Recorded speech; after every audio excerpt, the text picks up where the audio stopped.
नमस्ते दोस्तों, मैं हूं नरेन ईसानी। जीवन की इस भव्य पाठशाला में आपका एक सहपाठी। आप सभी को दीपावली की कोटि कोटि बधाई, कोटि कोटि बधाइयाँ और कोटि कोटि शुभकामनाएं। अनुभव तन का प्रभाव मन पर भी छोड़ जाता है। अनुभव तन का प्रभाव मन पर भी छोड़ जाता है। न जाने कैसे कैसे भावों की छाप दिल पर छोड़ जाता है। न जाने कैसे कैसे भावों की छाप दिल पर छोड़ जाता है। कभी मन को करता आनंदित तो कभी दिल को पूरा झंझोड़ जाता है।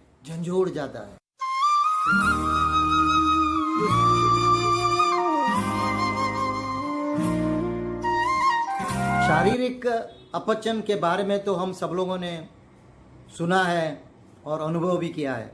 जब भी हम कभी कुछ कम ज़्यादा खा लेते हैं, कुछ गलत सलत खा लेते हैं, तो हमारे पेट में गड़बड़ हो जाती है।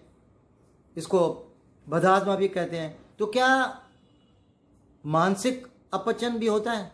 क्या होता है ये मानसिक अपचन? क्या उसके लक्षण होते हैं?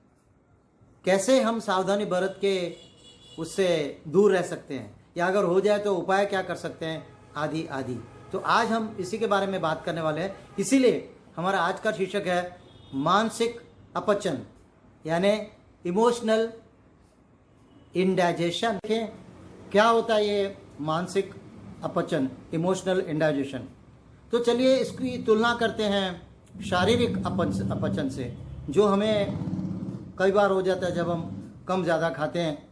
जैसे हमारे शरीर में अगर हमने गलती से कोई विषैला पदार्थ, कोई गलत पदार्थ खा लिया है, तो शरीर अपनी पाचन प्रक्रिया से उसे छानकर मल मूत्र के जरिए बाहर फेंक देता है।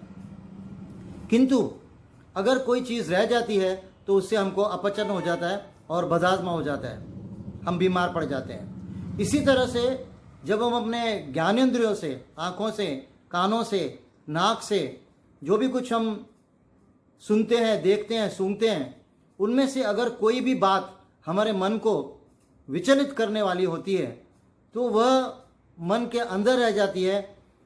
कदाचित हमारे शरीर में ऐसा कोई ऑटोमेटिक या अपने आप उसको निकास देने की, उसको बाहर निकालने की व्यवस्था नहीं है। उसे हमें अपने मन से स्वयं निकालना पड़ता है, और जब तक वो निकले तब तक हमारी स्थिति जो होती है उसे हम मानसिक अपचन कहते हैं। यानी जो कुछ हमने ऐसा देखा है, जो कुछ हमने ऐसा सुना है जिससे हमको बेचैनी हुई है, जिससे हमारा मन विचलित हुआ है, वो सब चीज़ें हमारे मन में अपचन पैदा करती हैं, और उसी को हम कहते हैं मानसिक अपचन। ये मानसिक अपचन के लक्षण क्या क्या होता है इसमें? तो फिर से हम तुलना करते हैं शारीरिक अपचन से। शारीरिक अपचन में क्या होता है? पेट में मरोड़, पेट का दुखना, बेचैनी, कब्ज, जहाँ बार बार टॉयलेट जाना इत्यादि। तो मानसिक अपचन में भी ऐसा ही कुछ होता है। जैसे हम बिल्कुल चुप हो जाते, बिल्कुल शांत, किसी से बात करने का मन नहीं करता, या उसके उल्टा कि हम हर किसी से एक ही बात बार बार कहते जाते। हमें यह भी पता नहीं चलता कि किसी को यह बात बतानी चाहिए और किसको नहीं बतानी चाहिए। यह विवेक हम खो देते हैं, और उसमें भी ऐसा लगता है कि हम किसी से कुछ बात ना करें, चुप बैठे रहें। और अगर ये बढ़ जाता है तो इससे डिप्रेशन भी हो सकता है, इससे एहसास कमतरी भी आ सकती है।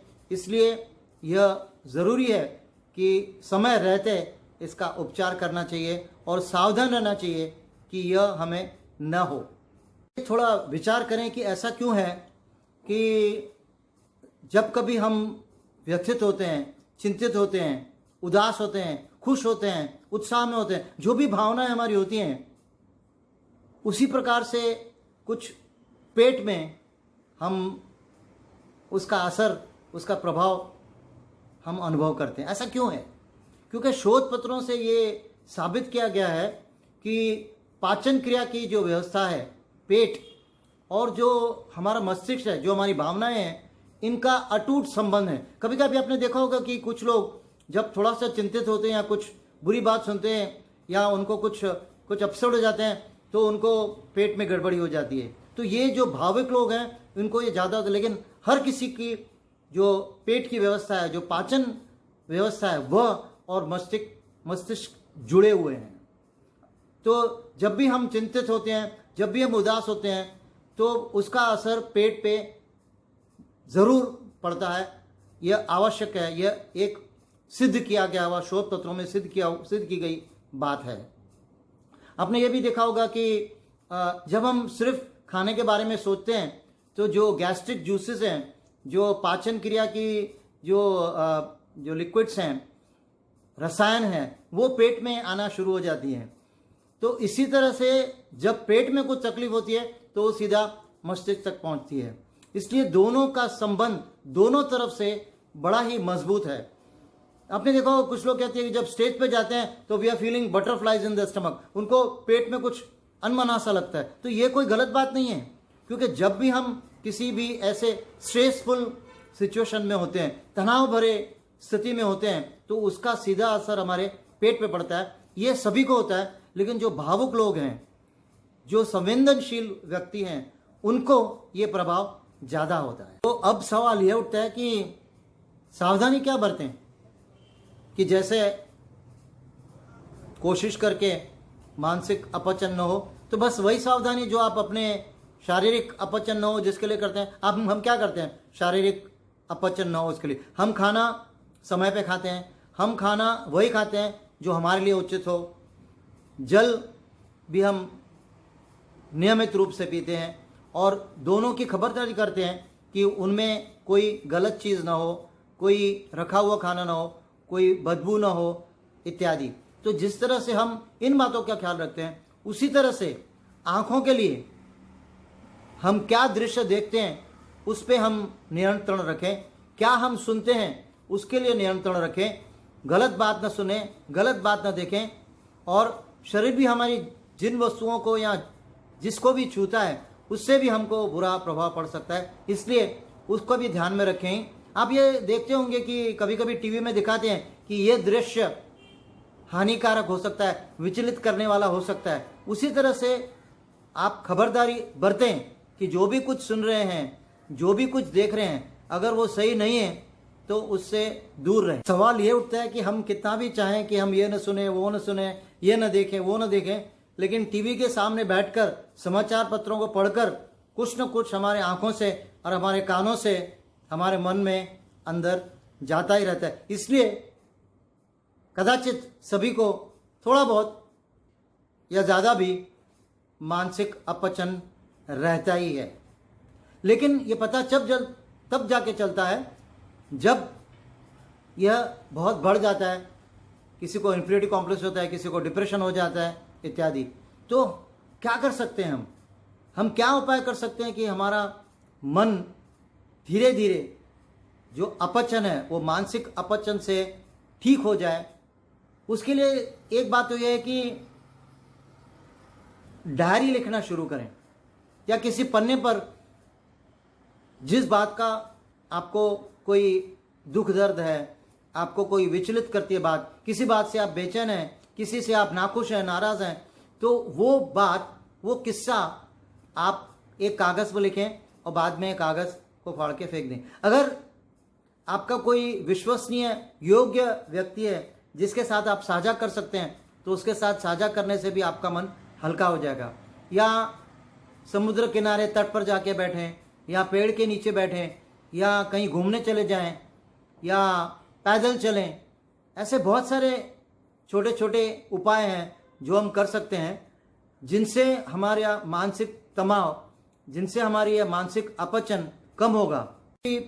बहुत सी बातें हैं जो हम नियमित रूप से कम कर सकते हैं, जैसे सुबह में जल्दी उठें, अपने रुचि का काम करें, भोजन समय पे खाएं, मित्रों से बात करें, पौधा लगाएं, पौधों से भी बात करें, कोई पालतू जानवर घर में रखें, कुत्ता है बिल्ली रखें। और ऐसा भी कर सकते हैं कि एक बड़ी अच्छी बात बताऊं कि हाँ, योगाभ्यास करें, प्राणायाम करें, खुलकर हंसें ये तो कर ही सकते हैं, लेकिन एक सबसे जो मुझे ध्यान में बात आती है, जैसे आपने बाहुबली फिल्म देखी होगी, तो उसमें जब वो लड़ाई वाला सीन होता है जिसमें एक वो जंगली राजा बात करता है, तो वो क्या बात करता है पता नहीं चलता है। तो उसी तरह से अपने किसी मित्र के साथ बैठकर ऐसा ही बात करें जिसका कुछ मतलब ना हो, लेकिन सिर्फ आप शब्द बोलते रहे,